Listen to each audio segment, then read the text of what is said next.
మన జిల్లా సంఘాలు లాయర్ సిద్ధప్పన్న గారు కావచ్చు, మహేష్ అన్న గారు కావచ్చు, జయంత్ కావచ్చు, మళ్ళా మురళి కావచ్చు, వాళ్ళ ఆధ్వర్యంలో చాలా మీటింగులు జరిగాయి. ఆ మీటింగులు కూడా నేను ఎవరు రాకపోయినా కూడా మా సంఘం నుంచి నేను ఒక్కనే వచ్చి పాల్గొని నా సాయశక్తుల జిల్లా సంఘాలకు సాయపడి ముందుకెళ్తూ వస్తుంటే నన్ను గమనించి కూడా ఈ సంఘాలని ముందుకు తెచ్చి నీలాంటి వ్యక్తి మాకు చాలా అవసరం అని చెప్పేసి నన్ను కూడా ఈ సంఘాల్లో చేర్చుకుని అందరితో పాటు ఇంత దూరం నన్ను ఈరోజు దాదాపు 15 సంవత్సరాలుగా నన్ను జిల్లా అధ్యక్షుడిగా పెట్టుకొని ఈరోజు ముందుకు అంత 2 జిల్లాలకు ఫస్ట్ అనంతపురం ఉంది కాబట్టి 14 నియోజకవర్గాల్లో అన్ని మండలాలు పర్యటించిన వ్యక్తిగా నేను చూస్తున్నాను. నాకు తెలుసు ఎన్నో మీటింగ్లు పెట్టాము. అదే ఎస్సీ గురించి కూడా ఒకసారి 2016లో 10,000 మందితో మనం మీటింగ్లు పెట్టించి ఎస్టీని చేయాలని చెప్పేసి కూడా మన రామేశ్వర స్వామి కూడా పిలిపించాం. కర్ణాటక నాయకులు కూడా ఎంపీలు కూడా పిలిపించి ఆ రోజు మనం కలెక్టర్కి మెమోరాండం ఇవ్వడం జరిగింది. దాని వలనే కొన్ని వరకు మనకు ఒక కమిటీలు వేసి అప్పుడున్న తెలుగుదేశం పార్టీ మన కమిటీలు వేసి కొంతవరకు ముందుకు పంపించింది. తర్వాత పార్టీ పోతే అవి ఎక్కడెక్కడ ఆగిపోయాయి. తర్వాత ఈ పార్టీలు కొన్ని చెబుతున్నాయి కానీ ఏమాత్రం ముందుకు గడువు కూడా ముందుకు పోలేదు. ఈ ఎస్టీని మనం వదిలిపెట్టే ప్రసక్తి లేదు, రాజకీయాన్ని వదిలిపెట్టే ప్రసక్తి లేదు.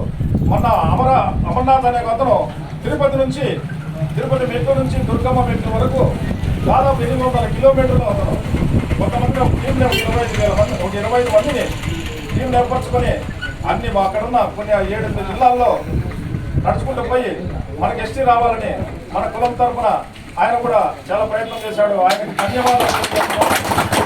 ఎందుకంటే కులం కోసం ఎవరు కష్టపడతారో వాళ్ళకి మనం రుణపడి ఉంటాం. ఎందుకంటే మన బిడ్డలు మనం ఎంతో వెనకబడి ఉన్నాం.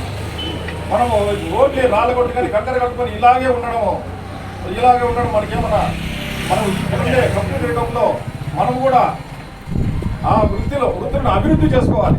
మనం చేసే వృత్తిని మనం వదిలిపెట్టకూడదు. ఈరోజు కంకర కొడుతున్నాం, అదే మనకు క్రషర్లు కావాలి. ఆ క్రషర్లు కావాలంటే మనకు ప్రభుత్వాలు మనం ఎవరైతే అరువులో వాళ్ళకి కనీసం క్రషర్లు కానీ కొండల్లో లీజులు కానీ ఏర్పరిచి వాళ్ళకి ముందు పోయే అవకాశాలు ఇవ్వాలి. అలాగే కాంట్రాక్ట్ పనులు మనం ఏదంటే మొట్టమొదట ఒక కార్మికుడిగా మొట్టమొదట ఇల్లు కట్టాలన్నా, ఒక డ్యామ్ కట్టాలన్నా, బంగ్లా కట్టాలన్నా, ఒక కాలేజ్ కట్టాలన్నా మొట్టమొదటి రాయేసే వ్యక్తి ఒక శ్రామికుడిగా మనమేము కాబట్టి ఒంటరిలే కాబట్టి మనకు కూడా అభివృద్ధిలో మన ప్రభుత్వాలు కూడా అభివృద్ధి పథకానికి ముందు వేస్తే మనం కూడా దేశాభివృద్ధికి ఎంతో ఉపయోగపడతామని కూడా ప్రభుత్వాలకు తెలియజేస్తున్నాం. అలాగే నన్ను గుర్తించి నేను చేస్తే నన్ను ఒంటరి సంఘానికి నన్ను బాధ్యులుగా తీసుకొని నన్ను కొన్ని పనులు అప్పగిస్తే వాళ్ళకి నేను అక్కడున్న 3వ రోడ్లో అనంతపురం జిల్లా లైసెన్స్ ఏర్పాటు చేశాను. ఈ రోజు ఆ లైసెన్స్ మొత్తం అంతా అన్ని కెనాలు కానీ ఇక్కడ క్వారీలు కానీ ఈ రోజు ఉపయోగపడుతోంది. ఒక లా అండ్ ఆర్డర్ చట్టం ప్రకారంగా ఎవరికి ఇబ్బంది లేకుండా, పోలీస్ ప్రాబ్లం లేకుండా అది తెచ్చి ఎక్కడికాళ్ళు అక్కడ బ్లాస్టింగ్ చేసుకొని మళ్ళా ఆ వ్యాన్లో పోయి అది గోడౌన్లో స్టాక్ చేసుకుని ఇట్లా నక్సలైట్లు కానీ దొంగతనం కానీ చేసి ప్రభావం లేకుండా ఎంతో ఈరోజు ఉపయోగపడుతుంది. అందరూ కూడా అట్లా అభివృద్ధిబద్ధంగా ఎంతో మంది ఈరోజు చాలా మంది దాంట్లో 100 మంది పడుతున్నారు. దాంట్లో ఎంతో మంది కూడా కొంతమంది బ్లాస్టర్లు కూడా తయారు చేసి వాళ్ళకి లైసెన్స్ ఇచ్చడం కూడా జరిగింది. ఈ రోజు జీవనోపాధి కూడా దాని నుండి కొన్ని లక్షలు సంపాదించుకుని వాళ్ళు ఎంతో ముందుకు నడుస్తున్నారు ఈరోజు. అలాగే నన్ను 2014లో జరగబోయే ఎన్నికలప్పుడు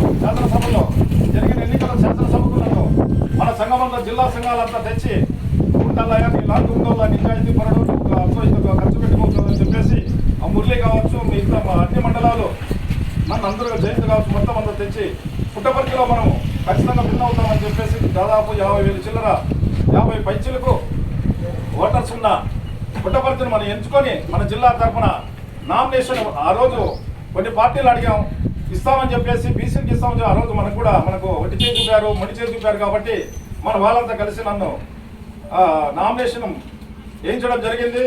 తద్వారా ఎందుకంటే ఇక్కడున్న మన జనాలంతా దాదాపు 70-80% తెలుగుదేశం పార్టీ ఉన్నది కాబట్టి ఆ తెలుగుదేశంలో అధినేత అయిన చంద్రబాబు నాయుడు గారు మాకు దెబ్బపడుతుంది, పార్టీ టికెట్ పోతుందని తెలుసుకొని ఆయన తిరుపతి పిలిపించుకొని మనకు ఒక ఎమ్మెల్సీ ఒక కార్పొరేషన్ ఇస్తా అని చెప్పేసి మీరు పార్టీకి పని చేయండి అని చెప్పేసి మనకు చెప్పడం జరిగింది. తద్వారా మన వాళ్ళ కుల పెద్దలంతా నన్ను విత్డ్రా చేయించడం జరిగింది. కాబట్టి ఆ రోజు కార్పొరేషన్ అంటే ఉన్న కార్పొరేషన్ వరకు వచ్చింది, కానీ మనకు ఎమ్మెల్సీ ఇంతవరకు ఆ పార్టీ మనకు ఒక రుణపడి ఉంది. అంతేకాకుండా పక్కన పార్టీ వైసీపీ పార్టీలు మన ఎమ్మెల్సీ ఇచ్చింది, తర్వాత ఒక ఎమ్మెల్యే ఇచ్చింది. వాళ్ళ దురదృష్ట ప్రకారం ఎమ్మెల్యే ఓడిపోయినాడు, 2 ఎమ్మెల్సీలు నడుస్తున్నాయి. కాబట్టి పార్టీ కూడా ఇప్పుడున్న పార్టీ మనకు హామీ ఇచ్చింది కూడా, ఒక ఎమ్మెల్సీ బాకీ ఉంది, తర్వాత 2-3 సీట్లు మీకు ఎమ్మెల్యే సీట్లు ఇస్తామని చెప్పేసి పుట్టపర్తి కావలి గుంటూరు కూడా ఈరోజు మన వాళ్ళు అడుగుతున్నారు. వాళ్ళు కూడా చెప్పారు, ఒక ఎంపీ కూడా ఇస్తామని చెప్పారు. అవి ఎక్కడ ఇస్తారో నిర్ణయించుకొని పార్టీ కూడా దగ్గరలో ప్రకటించే అవకాశాలు ఉన్నాయి. మనం ఖచ్చితంగా కేటాయించాలి. నేను దాదాపు ఇక్కడ 12 సంవత్సరాల నుంచి కూడా సేవ చేస్తూనే ఉన్నా. వాళ్ళకు టికెట్ ఏదైనా ఇస్తే నాకు ఇవ్వాలని కూడా తెలియజేస్తున్నా.